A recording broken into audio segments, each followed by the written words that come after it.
Selamat pagi, shalom kepada adik-adik kelas remaja semua yang ada di rumah. Kakak Meli harap hari pagi ini kita semua sudah siap, sudah menyiapkan Alkitab di rumah masing-masing untuk menyembah Tuhan bersama-sama. Juga untuk memuji Dia, mengucap syukur, dan juga akan mendengarkan cerita Alkitab. Marilah kita beribadah kepada Tuhan. Kita awali ibadah kita di pagi hari ini dengan doa. Mari kita berdoa. Ya Tuhan, Allah Bapa kami yang ada di dalam surga, kami mengucap syukur di pagi hari ini, karena Tuhan baik dan mengasihi kami. Berkat-berkat-Mu mengalir nyata dalam hidup kami. Berkat makanan, minuman, kesehatan, berkat jasmani dan rohani, baik kepada kami, kepada orang tua, keluarga, dan saudara-saudara kami. Kami mengucap syukur juga karena Tuhan terus menyertai kami. Di masa pandemi ini kami masih terus diberi kesehatan dan kekuatan. Semuanya itu karena Tuhan saja. Pagi hari ini kami memuji dan menyembah Engkau karena kebesaran dan keagungan-Mu. Biarlah Tuhan kiranya Engkau berkenan hadir dalam ibadah kami ini. Dan biarlah firman Tuhan yang akan kami dengar di pagi hari ini menjadi makanan rohani dan berkat bagi kami semua. Dalam menuntun kehidupan kami. Di dalam nama Yesus kami mohon dan tabiskan ibadah di pagi hari ini. Amin. Mari kita memuji Tuhan dalam satu pujian dari nyanyian rohani nomor 97, ayatnya yang pertama, Tuhan Allah hadir dalam rumah ini.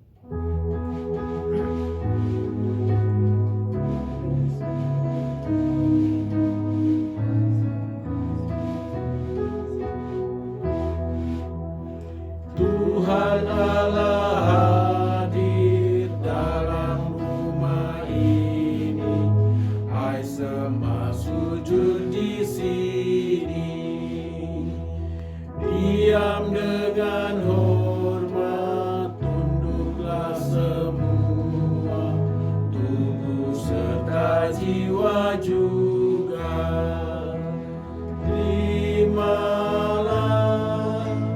sabdanya, minta diberkati dan serahkan hati. Ya adik-adik, satu kerinduan untuk membaca dan merenungkan firman Tuhan. Bahwa firman Tuhan adalah kompas, adalah penuntun dalam kehidupan orang-orang percaya. Apalagi kita sebagai anak-anak remaja. Kita akan membaca dan merenungkan firman Tuhan di hari Minggu pagi ini tanggal 13 September dalam pelajaran ke-37 dari buku kurikulum kita. Sebelumnya mari kita menyanyikan satu lagu dulu yang berjudul Ku Bawa Hidupku Sekarang. Sebuah lagu pujian penyembahan, Ku Bawa Hidupku Sekarang.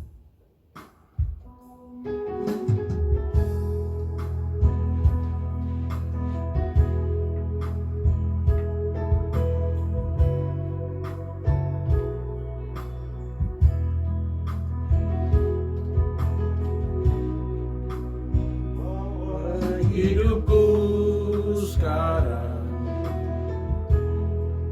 ke tempat kudus-Mu Tuhan,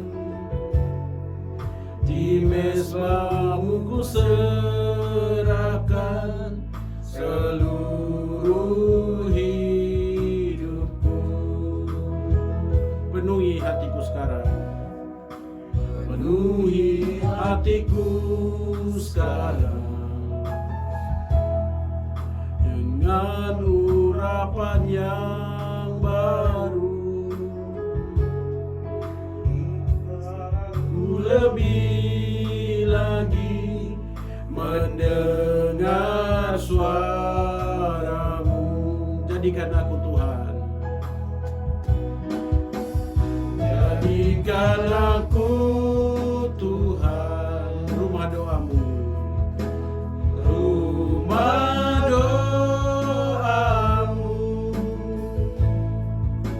agar semua suku bangsa datang menyembah-Mu. Jadikan aku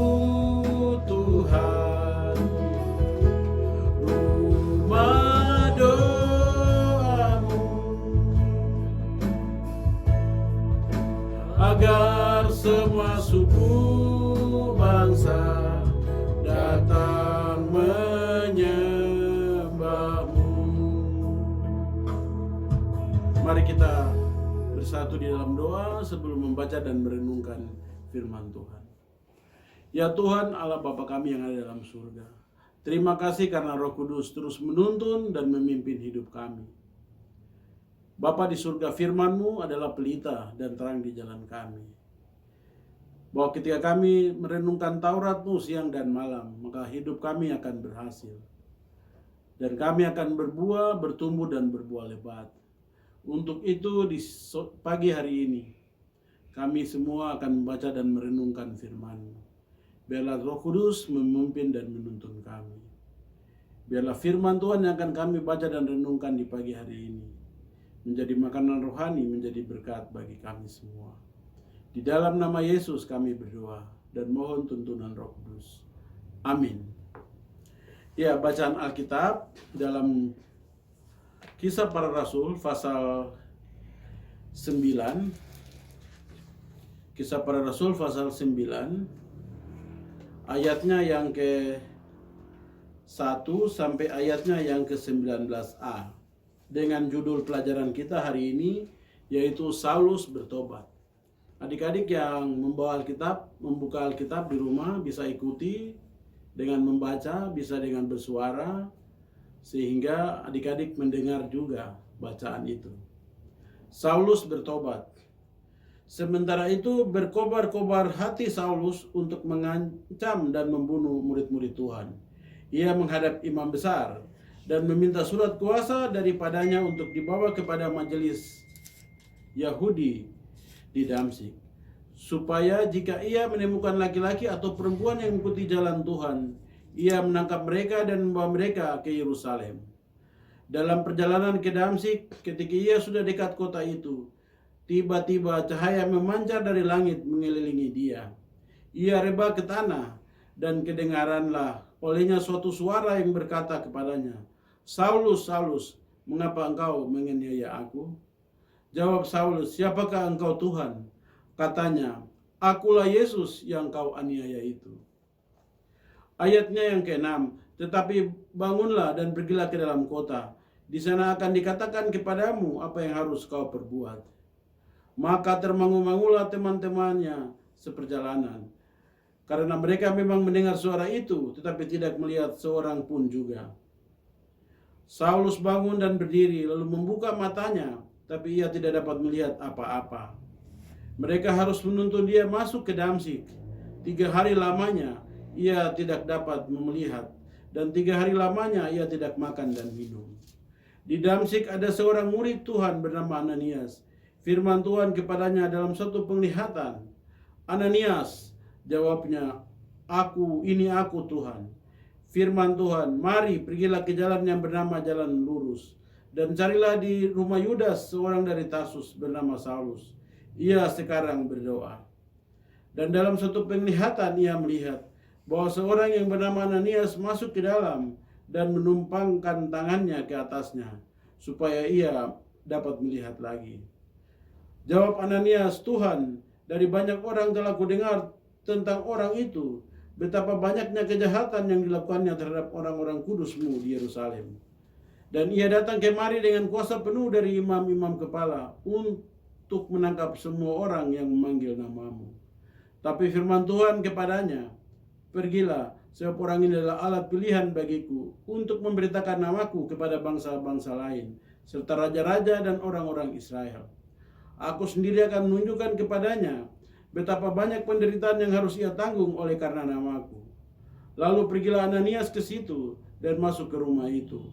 Ia menumpangkan tangannya ke atas Saulus, katanya, "Saulus, saudaraku, Tuhan Yesus yang telah menampakkan diri kepadamu di jalan yang engkau lalui, telah menyuruh aku kepadamu supaya engkau dapat melihat lagi dan penuh dengan Roh Kudus."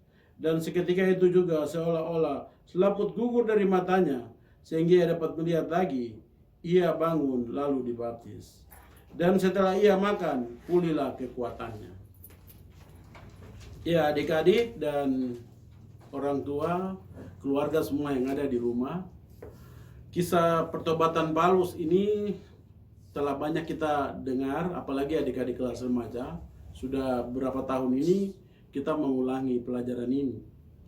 Tetapi ada kebenaran-kebenaran yang tersimpan di dalam bacaan kita. Kakak Meli catat di sini ada 3 hal yang penting sekali yang perlu untuk kita renungkan tentang kehidupan kita sebagai anak-anak Tuhan.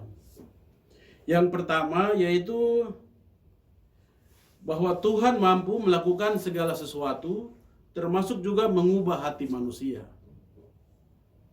Mengubah hati manusia. Jadi kalau kita itu benci sama seseorang, Tuhan bisa mengubah itu. Jadi kita bisa tiba-tiba kita jadi sayang kepada seseorang. Itu dapat kita baca dalam bacaan kita tadi. Bagaimana Tuhan mengubah hati Saulus, seorang yang datang ke Damsyik untuk menganiaya, menangkap perempuan atau laki-laki. Dalam ayat 1 itu, sementara itu berkobar-kobar hati Saulus untuk mengancam dan membunuh. Jadi dia bukan hanya mengancam, tapi mau membunuh murid-murid Tuhan. Tapi apa yang terjadi? Hal yang kedua yang perlu kita renungkan juga, yang terjadi adalah ketika terjadi perjumpaan dengan Yesus, itu pasti ada perubahan hidup. Itu hal kedua yang kita perlu untuk renungkan dalam bacaan kita. Yaitu ayatnya, di dalam ayatnya yang ketiga itu. Dalam perjalanan ke Damsyik, ketika ia sudah dekat kota itu, tiba-tiba cahaya memancar dari langit mengelilingi dia. Ia rebah ke tanah dan kedengaranlah olehnya suatu suara yang berkata kepadanya, "Saulus, Saulus, mengapa engkau menganiaya aku?" Jawab Saulus, "Siapakah engkau Tuhan?" Katanya, "Akulah Yesus yang kau aniaya itu." Ada suatu kebenaran lain yang kita baca di sini, bahwa Yesus memang tidak mati, bahwa Yesus bangkit dan Yesus sudah naik ke surga. Itulah mengapa dia bisa datang tiba-tiba untuk ketemu Saulus di jalan di Damsyik ini. Yesus ada dan hidup. Dan perjumpaan Saulus dengan Yesus di Damsyik ini merubah hidup Saulus. Nanti kemudian dia mengganti namanya dalam surat-suratnya ke depan. Kalau adik-adik kita baca terus dalam perjalanan Paulus. Sebuah perjalanan panjang yang merubah dunia. Tuhan memakai Paulus luar biasa dan akhirnya berita Injil ini tersebar. Dan sampai di seantero bumi bersama dengan rasul-rasul ya, rasul-rasul murid-murid Yesus, ada 12 itu. Hal yang kedua yang kita renungkan di bacaan kita ini adalah bahwa perjumpaan dengan Yesus itu menghasilkan pertobatan, menghasilkan perubahan hidup. Jadi pertemuan dengan Yesus secara sungguh-sungguh itu akan menghasilkan pertobatan. Makanya kalau anak-anak sekolah minggu, anak-anak remaja yang masih hidupnya tidak benar, jatuh dalam dosa terus, hidup dalam pergumulan berat, selalu pikiran tidak baik, lakukan inisiatif dosa terus, itu Kakak Meli yakin itu belum berjumpa Yesus itu. Karena kalau Yesus sudah tinggal dan berjumpa dengan hidup kita, dan Yesus memimpin hidup kita menerima Yesus secara sungguh-sungguh dalam hidup kita seperti Paulus ini, pasti hidup kita berubah. Perspektif cara pandang kita juga berubah, cara berpikir kita berubah, cara bertindak kita berubah, kata-kata kita berubah, hidup kita berubah, pasti berubah. Orang-orang yang dekat dengan kita pasti mereka bilang, "Ih, anak ini sulai nih, anak saya teman ini dia berubah ya." Iya berubah, karena dia sudah berjumpa Yesus. Seperti Saulus ini, dia langsung buta, lalu dia dituntun masuk ke. Ada hal ketiga yang kita renungkan juga adalah bagaimana pandangan orang lain tentang seseorang walaupun orang itu sudah berubah. Ananias, waktu Tuhan panggil dia, ini kalau di film ini ada kisah antara kisah yang syuting Saulus, ada kisah lagi yang syuting Ananias. Jadi ketika Saulus sedang berdoa, itu Ananias itu juga mendapat kunjungan dari Tuhan. Tuhan bilang, "Ananias, kau segera jalan ke rumahnya Yudas di Tarsus. Itu ada satu orang situ, dia sekarang sedang berdoa, namanya Saulus." Jadi ini dua kisah berbeda. Ada perjumpaan dengan Ananias, tapi Ananias bilang sama Tuhan, Tuhan, Paci yang datang ini, dia ini orang yang mendapat kuasa dari imam-imam untuk menganiaya orang-orang Kristen. Bagaimana mungkin saya mau ke sana sama dia? Tetapi Tuhan bilang, dia adalah alat Tuhan. Tetapi firman Tuhan kepada Ananias, pergilah sebab orang ini adalah alat pilihan bagiku untuk memberitakan namaku kepada bangsa-bangsa lain, serta raja-raja dan orang-orang Israel. Aku sendiri akan menunjukkan kepadanya betapa banyak penderitaan yang harus ia tanggung oleh karena namaku. Jadi walaupun kita sudah berubah, persepsi orang lain itu kadang belum. Kadang orang lain tuh melihat kita tuh seperti, ini anak ini belum ini. Itu biasa. Itu biasa. Tapi posisi kita harusnya berubah. Harus kita berubah. Tetapi ada prinsip yang penting di sini, bahwa ketika Tuhan mau mengubahkan seseorang, pasti itu kehendak Tuhan. Dan kalau Tuhan berkehendak, Roh Kudus juga akan terlibat di situ. Dan Roh Kudus akan berkarya menuntun orang itu. Dapat kita baca dalam ayatnya yang ke-17 itu. Saudaraku, Saulus saudaraku, Tuhan Yesus yang telah menampakkan diri kepadamu di jalan yang kau lalui, telah menyuruh aku kepadamu supaya engkau dapat melihat lagi dan penuh dengan Roh Kudus. Jadi tujuannya Ananias itu cuma dua saja, yaitu menyembuhkan matanya Saulus dan juga memberkati dia dengan Roh Kudus. Itu sebuah pengurapan. Dan setelah itu kemudian baru dia dibaptis. Dan setelah itu Tuhan mulai memakai kehidupan dia. Jadi ada tiga hal penting yang kita renungkan di hari ini. Persepsi orang tentang kita itu bisa seperti dulu. Kita masih seperti dulu. Tapi kita harus berubah. Dan seiring waktu perubahan itu akan menonjol. Karena buah-buah rohani kita itu akan kelihatan. Buah-buah Roh Kudus itu akan kelihatan dalam hidup kita. Kebenaran, kebaikan, kesucian, penguasaan diri, kesabaran, kemurahan, itu akan kelihatan dalam hidup kita. Kakak Meli harap sebuah pertobatan itu menghasilkan kehidupan yang benar, sehingga kita juga dapat mendapat bagian dalam pertobatan-pertobatan, buah-buah pertobatan itu. Sehingga Roh Kudus menuntun hidup kita, sehingga Roh Kudus mengarahkan hidup kita setiap hari. Tuhan memberkati adik-adik dengan firman-Nya. Mari kita akan mengakhiri ibadah kita. Sebelumnya kita akan menyerahkan persembahan syukur dengan satu lagu pujian, Betapa Baiknya Engkau Tuhan.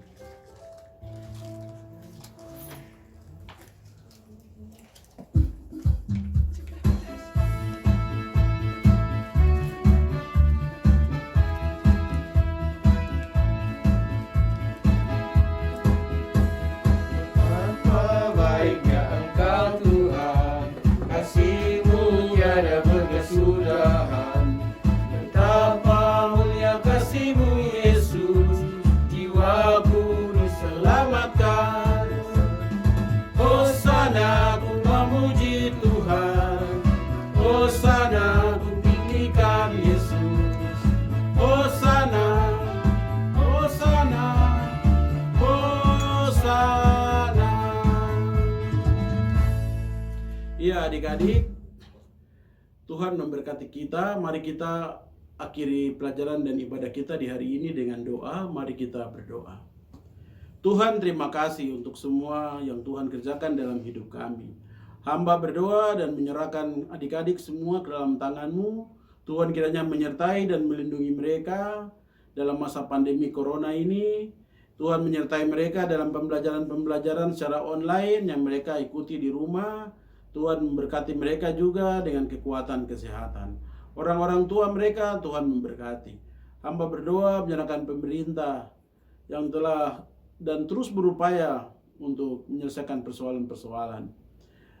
Pemerintah dan negara ini akan menghadapi banyak tantangan terkait corona dan lain-lain. Tuhan kiranya Engkau memberkati mereka semua. Gereja Tuhan juga Tuhan kiranya memberkati. Hamba-hamba Tuhan yang pimpin gereja ini Tuhan memberkati. Bapa di surga, kami berdoa dan mengucap syukur untuk persembahan syukur yang telah kami berikan. Tuhan kiranya memberkati adik-adik semua memberkati kami semua. Kami mengakhiri ibadah di pagi hari ini, biarlah Tuhan berkenan hadir dan memberkati kami semua. Kami mohon berkat Tuhan di dalam nama Yesus Kristus. Amin. Ibadah kita telah selesai. Kakak Meli ucapkan selamat pagi dan selamat hari Minggu. Tuhan memberkati.